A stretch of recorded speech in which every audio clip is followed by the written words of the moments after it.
சமச்சீர், CBSE, book of Daniel, Alexander the great.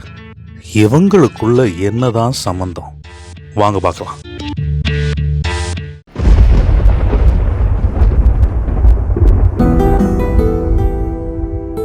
Then a shoot will spring from the stem of Jesse, and a branch from his roots will bear fruit. The Spirit of the Lord will rest on him. இஷாயின் தண்டிலிருந்து ஒரு தளிர் துளிர்விடும், அவன் வேர்களிலிருந்து வரும் ஒரு கிளை கனி தரும். யாவே உடைய ஆவியானவர் அவர் மேல் தங்கியிருப்பார்.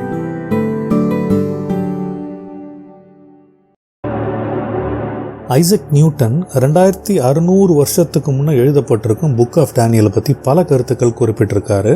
ஐ quote, during the end times people will go to and fro and the knowledge will increase. இவர் இந்த ப்ராஃபஸியை பற்றி என்ன சொல்கிறார் அப்படின்னா, மனுஷன் பிற்காலத்தில் 50 மைல்ஸ் பெர் ஹவர் ட்ராவல் பண்ணலாம் அப்படின்றது அவருடைய கணிப்பு. இன்ஃபேக்ட் அவருடைய கான்டெம்பரரி ஒருத்தர், சமகாலத்தவர், அவர் என்ன சொல்கிறாரு, இல்லை அந்த அளவுக்கு ஸ்பீடாக போக முடியாது, 40 மைல்ஸ் பெர் ஹவர் மட்டும்தான் போக முடியும். உண்மை என்ன அப்படின்றது உங்களுக்கும் எனக்கும் இன்னைக்கு தெரியும். we are traveling 900 kilometers per hour on an average in a passenger flight. IBM ஒரு ரிப்போர்ட்டில் என்ன சொல்கிறாங்கன்னா, 1900s knowledge every 100 years once double ஆகுது. 1950s 25 years once டபுள் ஆகுது. அதுவே 2020 வரும்பொழுது every 12 hours knowledge is doubled.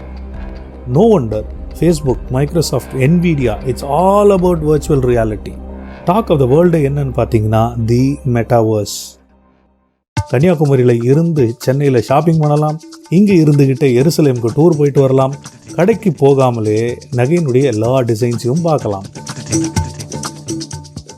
To summarise, people will travel to and fro and the knowledge will increase என்பது, in physical a human being can travel 900 kilometers per hour, and in virtual reality there is no time limits.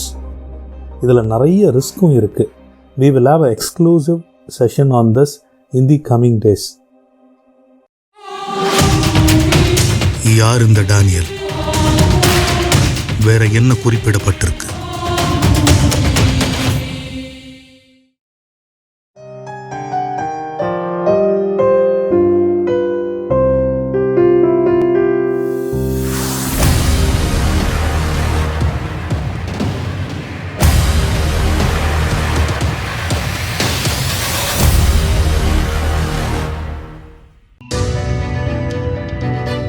கிமு 6ஆம் நூற்றாண்டிலேயே பாபிலோனிய சாம்ராஜ்யம், பர்ஷிய சாம்ராஜ்யம், கிரேக்க சாம்ராஜ்யம், ரோம சாம்ராஜ்யம், இது எல்லாத்தையும் மிக துல்லியமாக எழுதியிருக்கார். அது மட்டும் இல்லாமல் வரப்போகும் கடைசி சாம்ராஜ்யத்தை பற்றியும் எழுதப்பட்டிருக்கு. இந்த புக்கு கான்ட்ரவர்சிக்கு பஞ்சமே இல்லாததுன்னு சொல்லலாம். வெறும் 12 சாப்டர்ஸ் உள்ள இந்த புக்கு 10, 20, 30 வருஷமாக படிக்கிறவங்களுக்கும் கொஞ்சம் கஷ்டம்தான். அதனால் நாங்கள் பிகினர்ஸையும் மனசில் வச்சு தான் இந்த வாட்காஸ்ட் சீரீஸை பிளான் பண்ணியிருக்கோம். கிட்டத்தட்ட 40+ years எக்ஸ்பீரியன்ஸ் உள்ள பல ஸ்காலர்ஸ், எக்ஸ்பர்ட்ஸுடைய கருத்துக்களோடு நாங்களும் சேர்ந்து இந்த ஸ்டடியை உங்களுக்காக ப்ரெசென்ட் பண்ணுறோம். ஏத்தஸ், தெய்வ நம்பிக்கை இல்லாதவர்கள். ஆக்னாஸ்டிக், கடவுள் இருக்கிறாரா அப்படின்னுட்டு தெரியாதுன்னு சொல்கிறவங்க. ஹிஸ்டாரியன்ஸ், வரலாற்று ஆசிரியர்கள். இவங்களில் சிலர் புக் ஆஃப் டேனியல் இடம்பெற்றிருக்கிற பைபிளை மிக துல்லியமான வரலாற்று புத்தகமாக மட்டும்தான் பார்க்குறோம் அப்படின்னு சொல்கிறவங்களும் உண்டு. இன்க்ளூடிங் டேவிட் ரால் அப்படின்ற famous Egyptologist. So next few minutes உங்களுக்கு தேவையான ஒரு சப்ஜெக்டாக கூட இருக்கலாம். Stay till the end as we play a 30-second Tanglish clip உங்களுடைய புரிதலுக்காக. The Bible. The combination of 66 books 66 சிறு குறு புத்தகங்கள், written by 40 different authors, 40 எழுத்தாளர்கள், written over a period of 1600 years, 1600 வருடங்கள், written from 3 continents, 3 கண்டங்கள், Africa, Asia and Europe.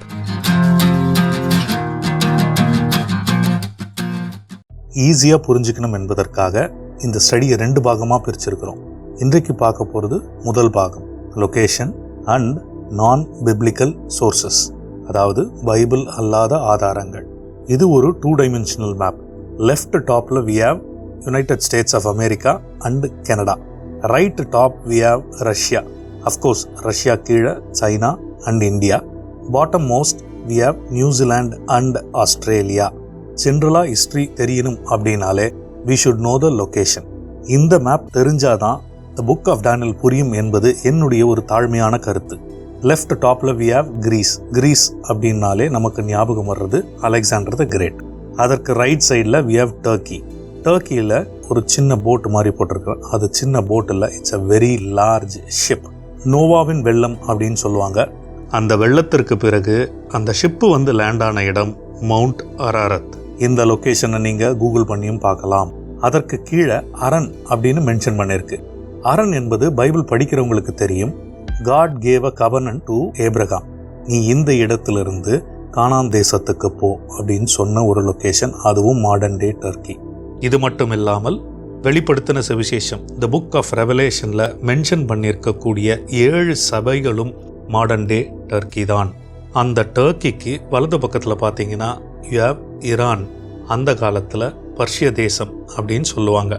அதனுடைய left சைடில் we have Iraq. The book of Daniel கம்ப்ளீட்டாக revolve ஆகக்கூடிய ஒரு இடம் இட் இஸ் ஈராக். ஈராக்குக்கு லெஃப்ட் சைடில் we have சிரியாக்கு கீழே we have லெபனானுக்கு கீழே இஸ்ரேலுக்கு கீழே ஈஜிப்ட், இஸ்ரேலுக்கு அப்படியே வலது பக்கத்தில் பார்த்தீங்கன்னா we have ஜோர்டன். சரி, எங்களுக்கு எதுக்கு இந்த இன்ஃபர்மேஷன் அப்படின்னு நினைச்சிங்கன்னா, there is going to be a major war which might come during our days, இல்லைனா maybe in the next generation. Of course, கடைசி chapters of this book அதை குறித்து மென்ஷன் பண்ணப்பட்டிருக்கு.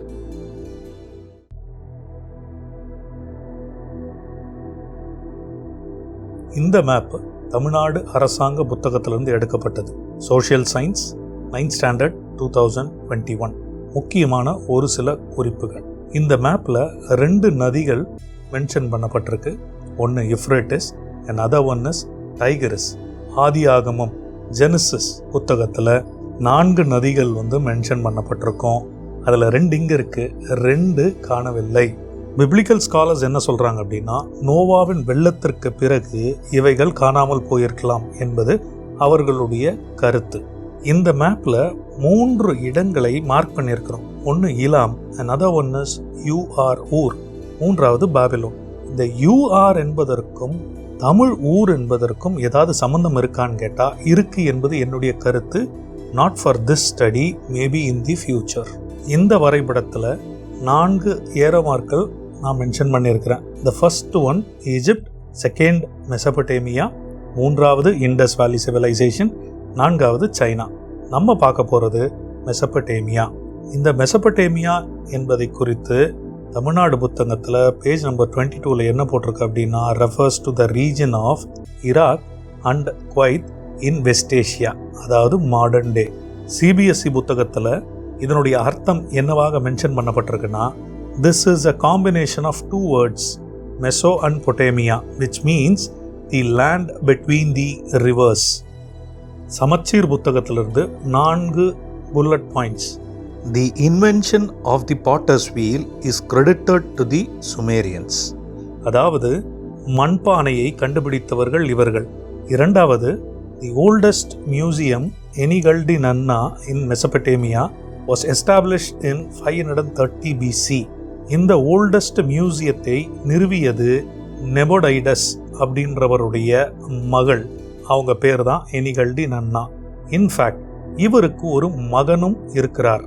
அவருடைய பெயர் பெல்ஷெசார். இந்த நபரை குறித்து கண்டிப்பாக சொல்லியே ஆகணும். இவர் ஒரு நாள் அவருடைய ஃப்ரெண்ட்ஸ் எல்லாம் கூட்டிகிட்டு வந்து ஒரு பார்ட்டி ஒன்று கொடுத்துட்ருக்கிறாரு. இந்த பார்ட்டியின் போது அவர் யூஸ் பண்ணக்கூடிய வெசல்ஸ் பார்த்தீங்கன்னா, இஸ்ரேலிருந்து நெபுக்கத்நேசார் எடுத்து வந்த டெம்பிள் வெசல்ஸ். அதாவது அந்த கிளாஸஸை எடுத்துட்டு இவர் ட்ரிங்க்ஸு சர்வ் பண்ணிட்டு இருக்கிறார். திடீர்னு ஒரு கை மட்டும் வந்து எழுதுது, மேனே டிக்கல் உபார்ஷன் அப்படின்ற வார்த்தைகள். அவருக்கு ஒன்றும் புரியல. அதன் பிறகு அவர் தானியலை கூப்பிட்டு அதனுடைய விளக்கத்தை கேட்குறாரு. தானியல் என்ன சொல்கிறாருன்னா, இன்று இரவே உன்னுடைய சாம்ராஜ்யம் முடிந்து விட்டது. அன்று இரவே அவர் கொல்லப்படுறார். வரக்கூடிய நாட்களில் அதை பற்றி நம்ம பார்க்க போகிறோம். மூன்றாவதாக, the Assyrian empire was the first military state in the history. இந்த அசிரியன்ஸ் கிங் சாலமனுக்கு பின்பு, அதாவது 200 years கழிச்சு வந்து தே இன்வேடட் தி இஸ்ரேல். 12 கோத்திரங்களில் 10 கோத்திரங்களை சிறைப்பிடித்து கொண்டு போனார்கள். By the way, this is a fulfillment of the prophecy purely because of the disobedience of the Israelites. நான்காவதாக, இவர்கள் கண்டுபிடித்தது தான் 12 மாத லூனார் கேலண்டர். 360 டிகிரி தான் ஒரு circle. Uniform writing which is the oldest writing format. இந்த மேப் விக்கிபீடியாவிலேருந்து எடுக்கப்பட்டது, நான் biblical sources. தி மைட்டி பாபிலோனியன்ஸ் கிட்டிருந்து சாம்ராஜ்யத்தை சண்டை போடாமலே எடுத்த நபர் இந்த சைரஸ் தி கிரேட். இவருடைய பெயர் முதற்கொண்டு நடக்க போகிற சம்பவங்கள் எல்லாவற்றையுமே ஐசையா என்கிற தீர்க்கதரிசி அப்ராக்சிமேட்டாக 150 years பிஃபோரே தீர்க்க தரிசனம் மூலமாக சொல்லியிருக்கிறார். இந்த இன்ஃபர்மேஷன் சைரஸ் தி கிரேட்டுக்கு பின்வரும் நாட்களில் தெரிய வருது. என்னன்னா, 150 வருஷத்துக்கு முன்னாடி நம்ம பேர் எப்படி வந்தது? குவைட் இன்ட்ரெஸ்டிங்னு சொல்லலாம்.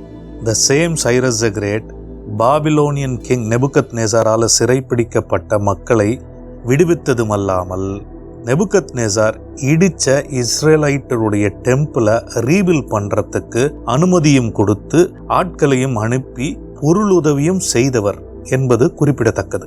சரி, இதெல்லாம் எங்களுக்கு எதுக்குன்னு நினச்சிங்கன்னா, the next 2 minutes will flow your mind. மொழி பிறந்த இடம் பாபிலோன், அதை குறித்த ஒரு வீடியோ தான் இப்போ பார்க்க போகிறோம். இந்த வீடியோவை பார்த்த பிறகு அதை பற்றி நம்ம டிஸ்கஸ் பண்ணலாம். No one realized how important it was until Professor Andrew George, an expert in ancient texts, brought its faint carvings back to life. At the top here, this part, there is a relief depicting a stepped tower, and here a figure of a human being carrying a staff with a conical hat on. Below that relief is text which has been chiseled into the monument, and the label is easily read. It reads Atem Enki, Zikurat Babylon, and that means the Zikurat or temple tower of the city of Babylon. This tablet provides the first ever image of the real Tower of Babel. It confirms the building was a Mesopotamian stepped tower and illustrates the 7 tiers of the ancient megastructure. Significantly, it also clearly identifies the man behind it, Mesopotamia's most famous ruler, King Nebuchadnezzar II. The building and its builder on the same relief.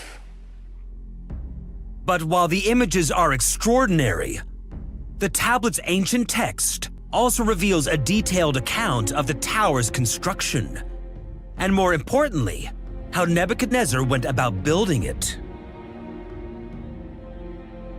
It reads from the upper sea, which is the Mediterranean, to the lower sea, and that's the Persian Gulf.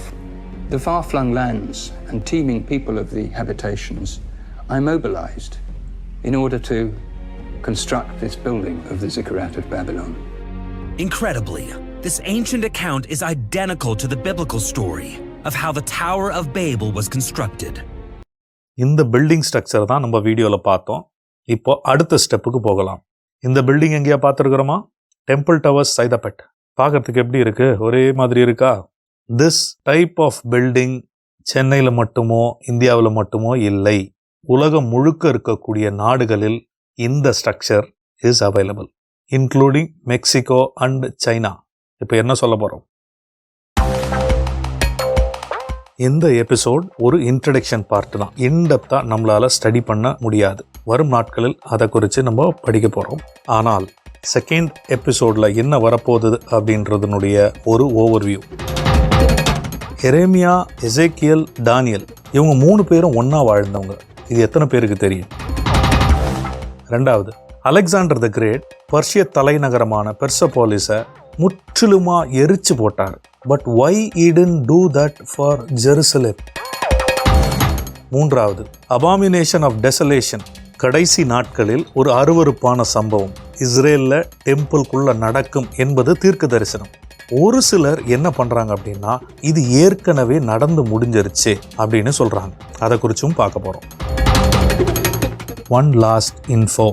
Ezekiel குறிப்பிட்டிருக்கும் war நம்ம காலகட்டத்தில் நடக்குமா நடக்காதா, அதற்குண்டான பதில அவரே சொல்லியிருக்கார். Let us wait for the second part of the introduction of the book of Daniel.